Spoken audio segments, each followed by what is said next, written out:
संजय निषाद जी का जो बयान है आपने सुना भी होगा। उन्होंने यह भी कहा ऐसा नहीं है कि सभी अधिकारी ही बेकार हैं। उन्होंने ये कहा कि ऐसा भी नहीं है कि हमारे बोलने की वजह से कुछ काम नहीं हो रहा, कुछ आईएएसओं का तबादला भी किया जा रहा है। लेकिन रंजन भाई बात यह है, प्रश्न यही उठता है कि आखिरकार एक मंत्री को इतना आहत होकर यह बयान देने की आवश्यकता क्यों पड़ रही है? रंजन भाई।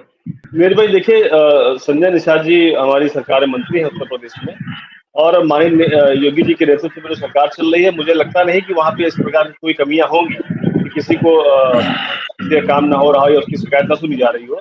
उचित पटल पर उनको अपनी बात रखनी चाहिए। मुझे लगता है वहां उनकी बात का संज्ञान लिया जाएगा और वहां उनकी समस्या का समाधान भी किया जाएगा। रही बात अधिकारियों के सुनने ना सुनने की, जो संजय निषाद जी ने कही है, उसमें मुझे लगता है कि कई बार अपेक्षाएं शायद ज्यादा हो जाती हैं, और ज्यादा जब हम लोग अधिकारियों से संपर्क में, क्योंकि जनप्रतिनिधियों का काम है जनता के सवालों का उठाना, उनकी समस्याओं के लिए अधिकारियों से बात करना। कई बार ऐसा हो जाता है कि कुछ अधिकारी ऐसे होते हैं जो बेलगाम होते हैं या थोड़ा सा रिजिड होते हैं, एक बार में बात नहीं सुनते हैं। हो सकता है कि मंत्री चाहते हो कि एक ही बार में बात सुनी जाए, हो सकता है कि वो काम एक बार में करने वाला ना हो। अब किन कामों की वजह से, किन विसंगतियों की वजह से उन्होंने ये बयान दिया, ये तो वो जान सकते हैं बेहतर। मुझे लगता है कि सरकार के स्तर पे ऐसी कोई समस्या नहीं है कि जहाँ पे काम ना हो रहा हो, क्योंकि अकेले संजय निषाद जी ही तो मंत्री नहीं है, मंत्री तो और भी है, कैबिनेट के भी है, राज्य मंत्री भी है। लेकिन रंजन जी नहीं आती है। रंजन जी, आपको याद होगा कि भारतीय जनता पार्टी के अंदर बैठे हुए लोग, जब लोकसभा चुनाव की समीक्षा बैठक चल रही थी, उस समय भी कई नेताओं ने आवाज उठाई थी। यहाँ तक कि आपने देखा कि आपके प्रदेश प्रवक्ता के गाड़ी के कैसे झंडा तक उतार दिया जाता है, जो कि वहां पर एसआई को सस्पेंड भी होना पड़ता है। तो कहने का मतलब यह है, ये नहीं कि अकेले संजय निषाद का ही मामला नहीं है। उत्तर प्रदेश के बीजेपी के संगठन से भी शिकायतें बार बार आती रही है, फिर भी यह दुरुस्त नहीं हो पा रहा है। मेरे लिए देखिए, बहुत बड़ा प्रदेश है और यहाँ पे कानून व्यवस्था एक बहुत बड़ा सवाल चिन्ह है कि इसको मेंटेन करना बहुत बड़ी जिम्मेदारी है शासन प्रशासन की। तो जब कोई नया आदेश आता है कि सारी गाड़ियों पर झंडे उतारे जाएं, सारी गाड़ियों पर स्कूटर उतारे जाएं, फ्लैशर उतारे जाएं, तो उसमें जब एक सामान्य प्रक्रिया में एक जनरलाइज करके कोई ऑर्डर पास किया जाता है, उसको जनरलाइज करके लागू करते हैं नीचे के लोग, तो उसमें इस प्रकार की गलतियां कभी हो जाती है। उन गलतियों के लिए उनको दंडित भी किया गया है। अब ये उन्हें ध्यान देना चाहिए कि कौन अधिकारी प्रवक्ता है या कौन आईएएस है। कौन, कई बार आपने देखा होगा कि एसडीएम की गाड़ी से उसको उतार लिया गया, फ्लेक्सर को उतार लिया गया या वोटर को उतार लिया गया। तो हर बार ये वीआईपी कल्चर को शो करने के लिए नहीं लगाया जाता है। अब एसडीएम है या तहसीलदार है या डीएम है या बड़े नेता है, उनके आकस्मिक कार्य होते हैं, उनको समय पर जल्दी, बहुत जल्दी जाना होता है, तो इसलिए कई बार हुटर का प्रयोग होता है। मैं इसको जायज नहीं कह रहा हूँ, लेकिन ये इतना गंभीर अपराध भी नहीं 302 के सबको जनरलाइज करके बिल्कुल किनारे कर देता है। त्रुटियां हो जाती है, उनसे दंडित भी किया जाता है और उनके लिए दोबारा दिशा निर्देश भी दिए जाते हैं कि दोबारा से ऐसी गलतियां ना हो। और रही सरकार के अंदर के बीच जो बात आपने कही, चुनाव के बाद में जो सवाल उठे थे, तो वो देखिए, व्यक्तिगत पीड़ा किसी को भी हो सकती है। प्रदेश में इतने सारे विधायक हैं, इतने सारे सांसद हैं, इतने सारे मंत्री हैं, तो कहीं किसी की पीड़ा किसी अधिकारी से, किसी कर्मचारी से व्यक्तिगत क्लैश भी हो सकता है, या किसी पूर्वाग्रह से ग्रस्त होकर भी हो सकता है कोई अधिकारी काम न कर रहा हो। तो उस पीड़ा को उन्होंने उठाने का काम किया है। ये लोकतांत्रिक व्यवस्था है, उनका पूरा अधिकार है। उन्होंने अपनी बात कही है, उनकी बात को सुना जाएगा। माननीय मुख्यमंत्री योगी आदित्यनाथ जी इस बात का संज्ञान लेकर के जहां भी इसमें कमियां होंगी, विसंगतियां होंगी, उसको दूर किया जाए। ठीक है नीरज जी, मैं खंडन करता हूँ इस आरोप का, जो ये कहा जा रहा है कि सारे अधिकारी सीएमओ को रिपोर्ट करते हैं। ऐसा बिल्कुल नहीं है। अधिकारी अपने सीनियर को रिपोर्ट करते हैं, अपने जो इमीडिएट बॉसेस होते हैं उनको रिपोर्ट करते हैं। जो यहाँ लखनऊ में जो केंद्रीय व्यवस्था है, सचिवालय है, एसीएस है या सीएस है, वो लोग मुख्यमंत्री जी को रिपोर्ट करते हैं। बाकी पूरा प्रदेश उन्हें रिपोर्ट नहीं करता है, और ना ही ये प्रत्यक्ष रूप से संभव है। ये प्रैक्टिकली पॉसिबल भी नहीं है कि हर अधिकारी, हर कर्मचारी माननीय मुख्यमंत्री जी को रिपोर्ट करे। ये कथन बिल्कुल गलत है, झूठा आरोप है। दूसरी बात ये, जैसे अभी यामिनी जी ने कहा कि कोई दरोगा पकड़ा गया, एसपी को छापा डालना पड़ा। बड़ी बात देखिए क्या है, बड़ी बात ये नहीं है कि कोई दरोगा घूस दे रहा। घूस तो यहाँ कल्चर बन चुका है देश का, अपने प्रदेश का। हर जगह आज 70 साल से घूस का चलन चल रहा है। विषय ये है, बड़ी बात ये है कि घूस लेते हुए लोग आज पकड़े जा रहे हैं, भले पुलिस के अधिकारी हो, भले विजिलेंस के अधिकारी, जो भी सर्विसेज के लोग हो, लेकिन जो लोग इस प्रकार के कृत्य करते हैं उनके ऊपर सरकार कार्रवाई कर रही है। ये बड़ा विषय है, ये बहुत बड़ी चीज है, जो कि सरकार की मंशा को साफ दर्शाता है। जैसा कि रमाकांत जी ने एक बात कही कि दिल्ली में ट्रांसफर पोस्टिंग रोक लिया गया, तो दिल्ली में ट्रांसफर पोस्टिंग तो नहीं रोका गया, तो केंद्र सरकार, दिल्ली सरकार के पास ही है। ऐसा कौन सा ऑर्डिनेंस आया है मुझे बताएं जहाँ पे ये कहा गया हो कि सेंट्रल गवर्नमेंट ने ले लिया सारा अपने हाथ। जो स्टेट गवर्नमेंट की मशीनरी है उसका काम स्टेट गवर्नमेंट के पास है, और जो भी डिपार्टमेंट सेंट्रल गवर्नमेंट के अधीन आते हैं उनका काम उसके केंद्र के पास है।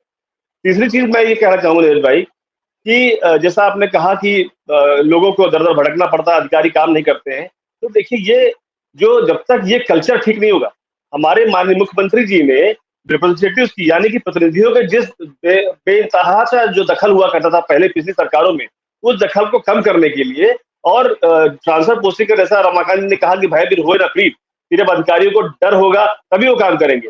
हमारी सरकार जो है वो गुड गवर्नेंस पे के उस पे लॉजिक पे काम करती है, गुड गवर्नेंस के आइडिया पे काम करती है, ड्यूरेशन ऑफ ड्यूटी के आइडिया पे काम करती है।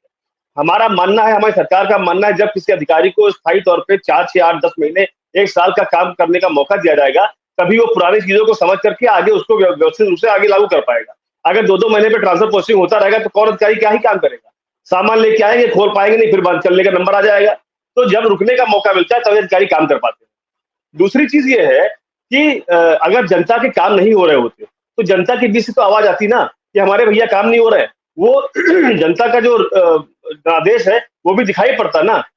लोकसभा में सीटें हमारी कम हुई, मैं मानता हूं, बिल्कुल, इसमें कोई शक नहीं है, लेकिन उसके बहुत सारे कारण हैं।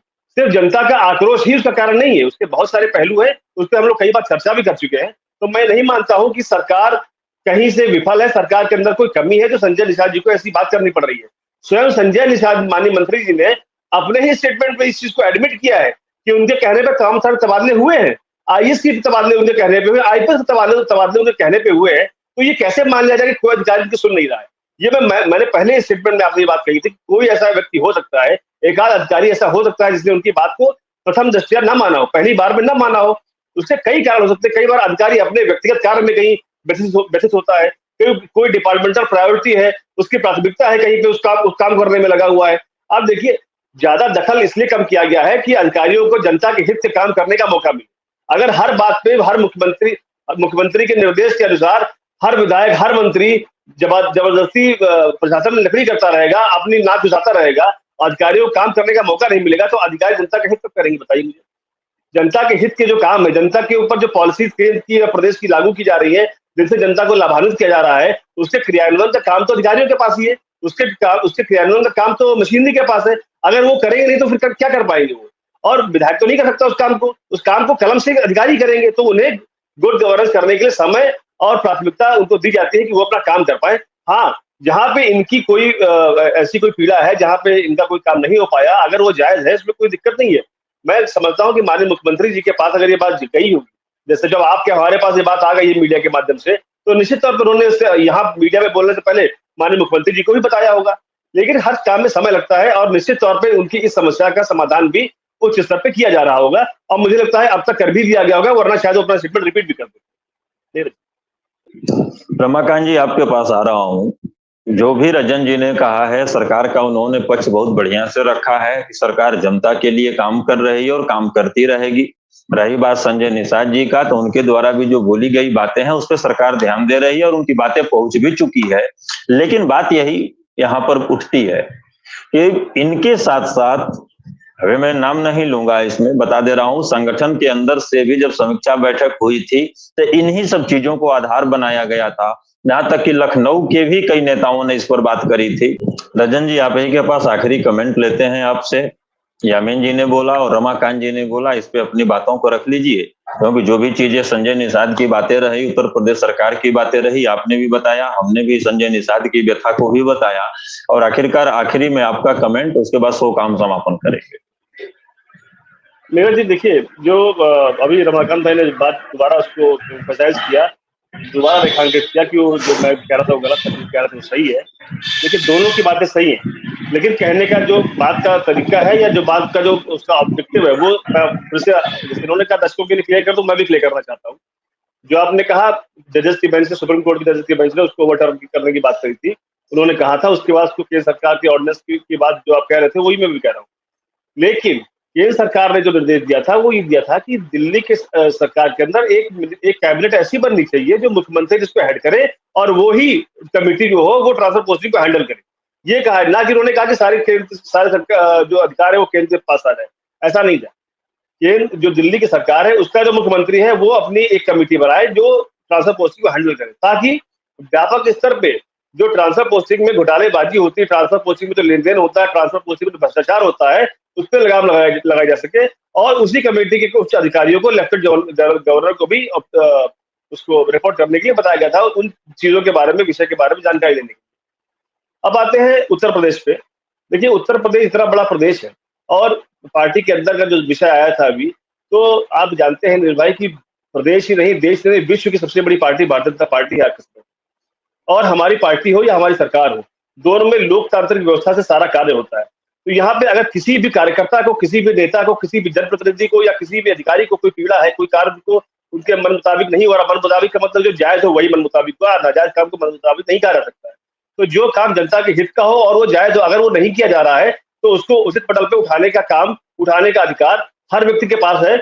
और उसी के अनुपालन में ये जो बातें पीछे विगत कुछ 1-2 महीने में निकल के आई, वो उसी का परिचायक है। तो हमें अपनी बात कहने का अधिकार है, ये हमारे लिए सबसे बड़ी चीज है। ये सबसे बड़ा आशीर्वाद है पार्टी का हमारे ऊपर कि हम अपनी बात को, अपनी समस्या को, अगर हम किसी बात से परेशान है, पीड़ित है, तो उस बात को हम उसे पटल पर उठा करके रख सकते हैं और हमारी समस्या का समाधान वहां से किया जाता है। ये हमारे लिए बहुत अच्छी चीज है, पार्टी के अंदर की व्यवस्था है, लोकतांत्रिक व्यवस्था है। इसलिए ये सब चीजें आपके सामने दिखती है जो मीडिया में आती है, और ये कतई इसको ऐसे नहीं लेना चाहिए कि सरकार काम नहीं कर रही। अगर सरकार काम नहीं कर रही होती तो ये आक्रोश बढ़ता रहता। अगर जनता परेशान होती तो ये आक्रोश बढ़ता। अगर जनता परेशान होती तो दूसरी बार माननीय मुख्यमंत्री योगी जी को उत्तर प्रदेश का मुख्यमंत्री बनाने का काम नहीं करता। ये एकमात्र ऐसी सरकार है आजादी के बाद से जो इतना एक सरकार का पूरा करके दूसरी बार कार्य कर रही है, और ये भी 5 वर्ष पूरा करने जा रही है।